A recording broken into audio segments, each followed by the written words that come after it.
contemplate the ruin of London, what civilization would they imagine?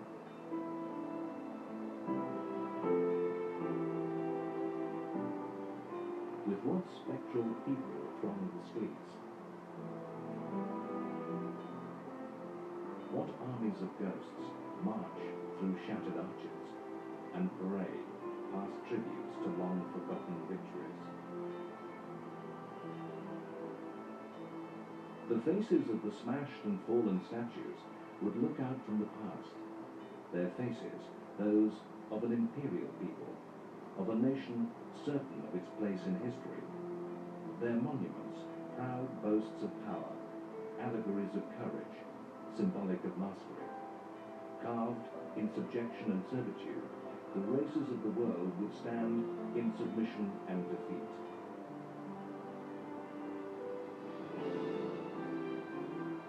The golden years of the British Imperial era, the time when these monuments were built, lies at the very limit both of living memory and of our ability to record events with moving images. Survivors of these times lived them only as the smallest of infants.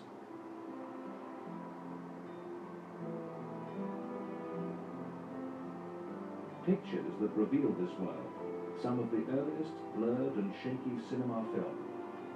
These are pictures of a lost world. In 1897, Victoria, Queen Empress, celebrated her Diamond Jubilee, 60 years of rule. British self-confidence and might stood unchallenged. The parades, triumphal celebrations of the spirit of a small European nation who ruled a quarter of the Earth's surface and people. A nation whose trade and industry dominated the world economy. A nation whose wealth and power were envied by all others. A nation who believed itself to represent the best and highest civilization. Who saw itself as the very culmination of history. In London, in the shadow of the British Parliament, stands a statue of another queen, Boadicea, killed by the Roman Empire nearly 2 millennia before. The statue boasts that over a world that the Romans never knew, the British ruled. The school children of the imperial age were proudly taught to colour the empire red.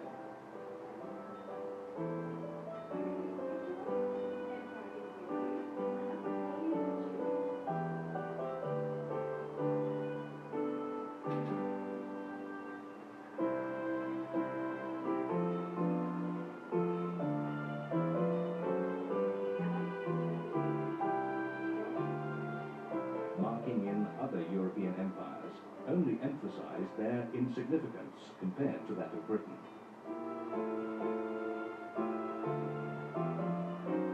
School atlases of the time proudly compared the size of imperial territories with that of the mother country. The British Empire encircled the world. Much of Africa and many of the smallest outposts around the world were called Crown colonies and ruled by governors appointed by London. Some of these colonies, those with large minority populations of British settlers, were almost independent and allowed to rule their own internal affairs with elections in which native people rarely could vote. The Boers fought to keep their biblical vision of a promised land and themselves as a divinely chosen people with the right to virtually enslave the African population. The British were driven to war by avaricious industrial interests, hungry to gain control of newly discovered mineral wealth, gold and diamonds. It was in the Boer War that the illusion of unchallengeable British strength would shatter. Britain expected easy victory, but the Boer army, an army of farmers, invented guerrilla warfare, which the British could barely understand. Fighting was to drag on, finally tying down a British army of more than 500,000. The Boers were defeated by the British invention of concentration camps, in which they ruthlessly imprisoned almost the entire Boer population. Fighting ended in 1901, but did not end the tensions in South Africa. When South Africa became a dominion, it chose to make its own version of history. Of all Britain's family, South Africa was to have the longest and most painful fall from empire. It requires little knowledge of the past to know that the British, like all Europeans of the time, believed in their inherent racial superiority over non-white peoples. It is perhaps harder for us in the present to realize that the ruled, the non-Europeans, were, with very few exceptions, equally convinced of their own inferiority.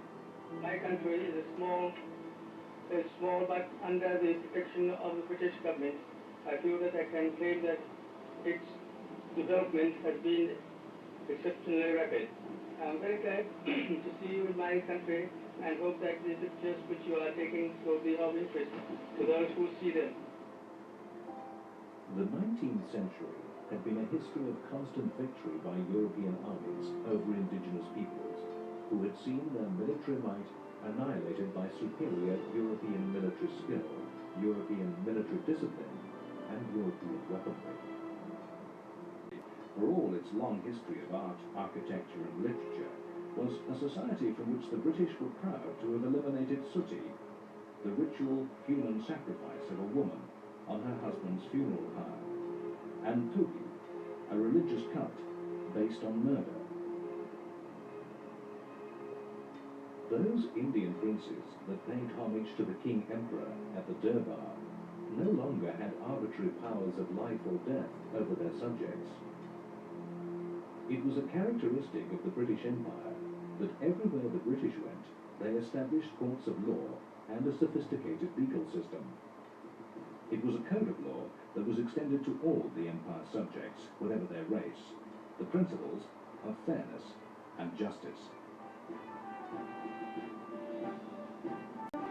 And the Empire was a business, a vast network of global trade that spoke the language of profit and loss.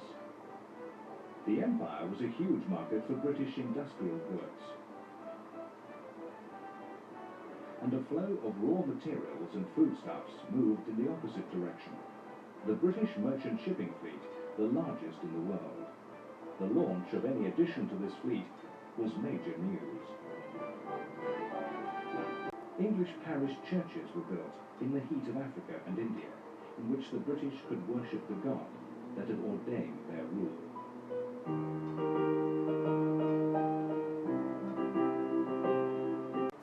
Those British who went out to run the empire were not entirely from the middle and aristocratic classes. Many ordinary Britons served as common soldiers.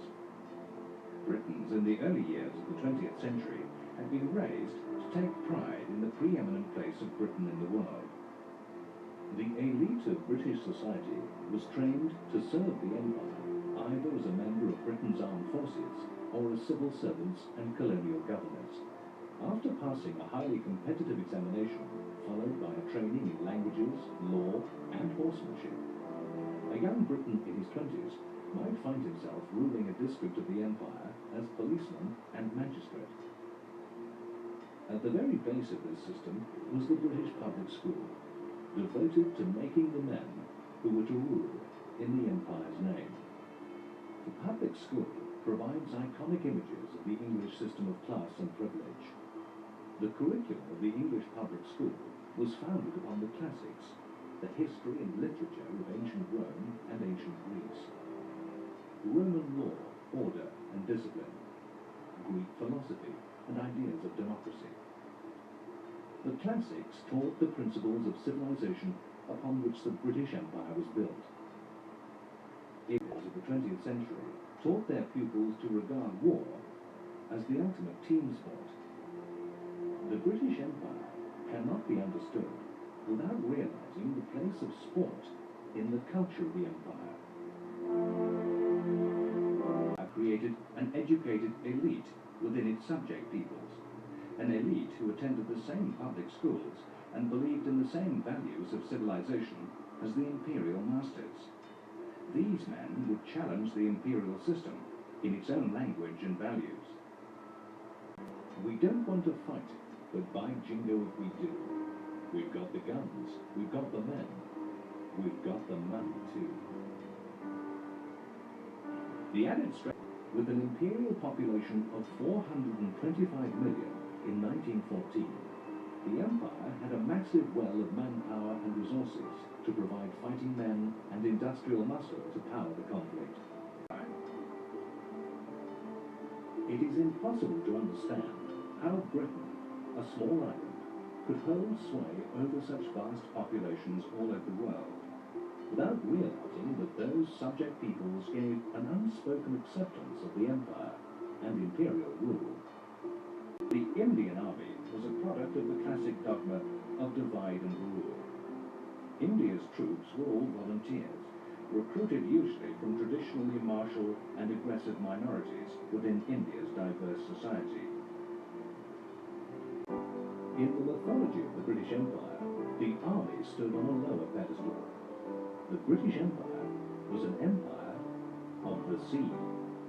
Fighting on land, on high mountains, in remote deserts or steaming jungle was always but a small detail in the grand picture of the empire. The British Royal Navy lay at the very heart of all that the empire was. All the empire's people knew from their earliest days that their security rested on the ships of a mighty fleet. That's among the many far-reaching and dramatic claims made for the new force and the new technology was that the empire could be more effectively and cheaply policed and controlled from the air. Many of the empire's most troublesome provinces were the most remote, the deserts of Arabia and Africa, the mountains of India's northwest frontier with Afghanistan. The RAF seized these opportunities with the attitude of a business entrepreneur anxious to establish a place in the face of pressure from unfriendly competitors. Against targets that had no air defense system and no anti-aircraft artillery, the RAF's tactics were those of simple terrorism. The British would bomb simple villages as punishment and intimidation. These were easy days for the RAF. Ireland has often been called the oldest British colony. Irish independence was one of the first steps in the fall of the empire, sending a message to the world that Britain was not content to rule an island riven by violence and unrest. In Australia, the foundation of the first colonies would be reenacted. Replicas of the first sailing ships sailed once more into Sydney Harbour. Radio was used to foster kinship between the dominions and to focus the citizens of the empire upon the King-Emperor. It is this personal link between me and my people which I value more than I can say. It binds us together in all our common joys and sorrows. Livingstone was a British 19th century explorer and missionary, the discoverer of new lands, and regarded as the heroic bringer of both civilization and Christian God to the heart of Africa. The film's producer shows the African extras how they should dance to look like real natives.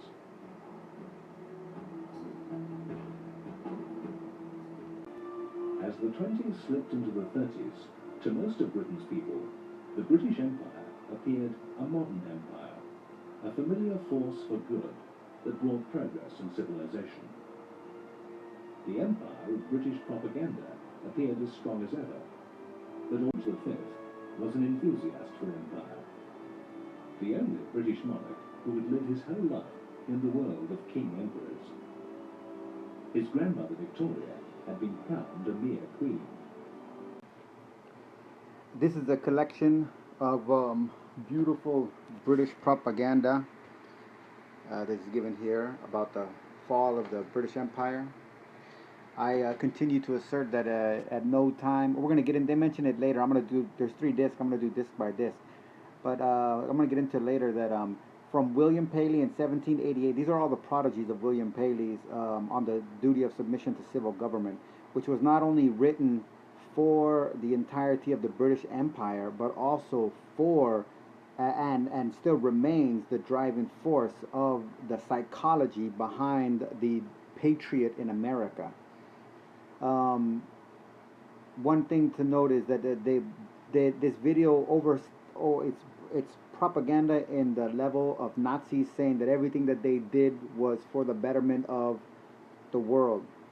So here we have everything is still equated to the language that's still used is the language of genocide and fascio-erotic um, psychology, of which the fall of the British Empire had something to do with the British were so lenient and so nice and so understanding that they brought all these equalities. They don't get into they only fought to preserve the there is no connotation of massacre and conquest. Everything is in a defensive, in the Department of Defense psychology. And unlike empires of old, which is interesting, this is in 2006, and right around this, a couple years later, when Barack Obama was giving the speech for the official close of the Iraq War at Fort Bragg, he said, unlike empires of old, America didn't do this for resources or for land, but we did it for blah blah blah, the same propagandist thing. And I believe that Barack Obama's speech at Fort Bragg is the first public address in which a POTUS, a president of the United States, refers to America as an empire, which from his mouth comes law. So, not to say that it's any dramatic change, but all of this too is important to realize that while the British Navy, they make a big deal about the Navy, has been replaced, I contest that the British Empire is even stronger now than it was before in the shadow banking system, or not even the shadow banking, the publicly aware banking system of centralized banking. Centralized banking, all rooting back to, and this is not conspiracy theory. This is financially trackable and known to the City of London, which is the central bank of the world. Even the European Central Bank goes to the City of London, just like the Federal Reserve System. The State Bank of India is outrightly owned by the City of London. The Federal Reserve, which is a private corporation, is owned 95% by European interests, which are the Crown of England. All subjects of the Crown owe their allegiance to the Crown, and therefore they are subjects of it. They're just entities, like my fingers. My fingers are just, I mean, it's hard, maybe that's a bad analogy, but that's fine, I'm not going to drop it. The 5% of the Federal Reserve System, which is the core of, give me the country's money. What is it? Adam Smith says there are two ways to conquer a country. One is by the sword and one is by debt.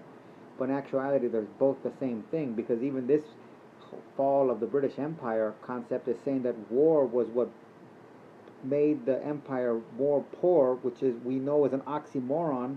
This is why America is a war-prone society, is because war does not make poor. War makes money. This is why in Vietnam, in that little country, there were more bombs dropped on that island than in the entire, not just America's, but in the entire, from the Nazi side, the British side, the Russian side, the American side, the Japanese side, the entire World War II theater of war, there were more bombs dropped on Vietnam than in all of World War II. Because every bomb represented a paycheck to somebody. It was a bill to somebody else, and it was a devastation to yet another party. At externality, externalizing the consequences, so as to, war is a transfer of wealth, and that's the hardest thing for people to understand. But that's something the British Empire has known for a long time. And what the British Empire makes a proud note is that, they were able to recognize that when they weren't wanted, they were willing to leave. That gets into it a little bit later, and they're gonna talk about this. But I want to make a point is that the War of 1812 with America against the British was over where they were taking U.S. citizens supposedly, and according to official records, this is officially from the U.S. Senate, on the U.S. Senate floor. They took 5,000 people off of roughly around 5,000 people off of U.S. vessels. 1,300 of them were tried as former British citizens because the Crown, the British society, does not recognize the right of any British subject to denounce their citizenship, which is the core element of central banking in America, people. That is why the Central Bank of America is owned by the Crown, because they do not recognize the subject's right of a British subject's right to renounce their citizenship, and they have therefore legal claim despite any declaration of independence. And what do you think the Bill of Rights is? A Bill of Rights is a receipt, and rights are obligations. It's an allegiance to. How long has there not been? People like to say there's been 3 times in America where there hasn't been. There's been 3 central banks in America. Oh, well, how long in America's history has there not been a central bank that has been directly connected to the English? That is the reverse history that is this free notion, psycho-libertarian crap. But anyways, I'm going to continue, and I'm glad that I clipped this enough to be able to drop the commentary in the end. And I would like to note, too, that according to their own prideful admission, it was the British that created the concentration camp. So that the entire legacy throughout all of history can go with them. And that is the legacy. That's just one of the true legacies of their empire. This is why they're all scum-sucking pieces of shit pigs. And the mantra should be kill the crown. Because the subjects of those people will never renounce their crown. And the only way to alleviate the central banking system and destroy the commonwealth and give people an actual concept of a plebiscite rather than a democracy. They like leaving democracy. They were the ones that are teaching their kids about democracy in their school along with war, because they go hand in hand. When you kill the crown, you transform the face of the world. And it goes right in line with the rise of Bitcoin, with the rise of a global society, with the necessity to start countering global crises, from a radioactive ocean to contaminated air to devastated land and shrinking water supplies. So the religious turmoil is a big underline, but divide and conquer is their main choice, and they use the civility to mask their depravity and their brutality. But that is there. The same way the Germans used efficiency and bureaucracy. This is the same thing. It's a mere reflection. Okay, so let's get into killing the crown and breaking and destroying England, and let's free the Celtic people. Anyways, I've said enough.